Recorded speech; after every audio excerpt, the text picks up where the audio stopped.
धर्मवीर छत्रपती संभाजी महाराजांचं भव्य स्मारक अहिल्यानगरमधील प्रोफेसर चौकामध्ये उभारण्यात आलं. त्यांना अभिवादन करण्यासाठी ऐतिहासिक आणि तेजस्विनी अशा कार्यक्रमाचं आयोजन करण्यामध्ये आलं होतं. हा कार्यक्रम 16 डिसेंबरला म्हणजे मंगळवारी हा भव्य दिव्य असा कार्यक्रम पार पडला. ढोल ताशांच्या गजरामध्ये शौर्याची गर्जना करण्यामध्ये आली होती. यामध्ये एकूण 4 पथकांनी सहभाग घेतला होता. त्याच्यामध्ये हिंदवी शौर्यसुद्धा पथक होतं, म्हणजे आमचं सुद्धा पथक होतं. पण मला काही कारणाने पथकामध्ये भाग नाही घेता आला. पण मी मंथनला घेऊन या कार्यक्रमाला हजर मात्र जरूर राहिले. कारण आपला हा वारसा पुढच्या पिढीपर्यंत सुद्धा कळायला हवा. त्यांची जी शौर्याची गाथा आहे ती आपल्या लहान मुलांना आतापासून रुजू व्हायला हवी. ढोल ताशासाठी मी जेव्हा जेव्हा पथकामध्ये जायचे तर तेव्हा तेव्हा मंथनसुद्धा माझ्यासोबत यायचा आणि तो बघायचा. त्याच्यामुळे मग तो सुद्धा यातल्या छोट्या-छोट्या गोष्टी शिकू लागला होता. त्याच्यामुळेच मी मंथनला घेऊन आज ह्या कार्यक्रमाला उपस्थित राहिलेले होते.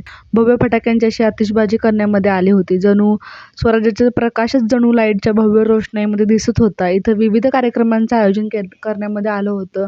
जसं की दांडपट्टा असेल, लाठीकाठी असेल, तलवारबाजी असेल आणि असे खूप सारे अजून कार्यक्रम इथं सादर करण्यामध्ये आले, ज्यांची काही नावेसुद्धा मला माहिती नाही आहेत. या सगळ्या मुलांच्याकडे बघितल्यानंतर ना खरंच कौतुक वाटत होतं या सगळ्या मुलांचं आणि त्यांच्या शिक्षकांचंसुद्धा. इतक्या लहान वयात हे सगळे मुलं आपली कला, कौशल्य सादर करत होते इतक्या सगळ्या लोकांसमोर. गर्दी तर अफाट होती.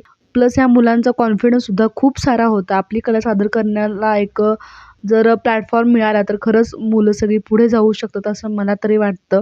बराच वेळ मर्दानी खेळ सादर केल्यानंतर पोवाडासुद्धा सादर करण्यामध्ये आला.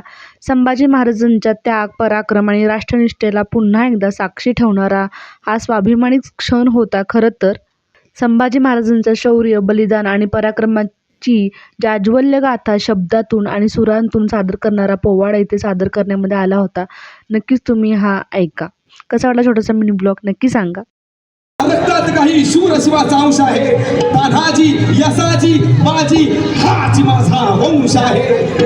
अरे घेतले हे वेळा मी बदलण्यात आहे दिशा आणि धगधगत्या निघाल्यावर शाहिरीचा दंश आहे.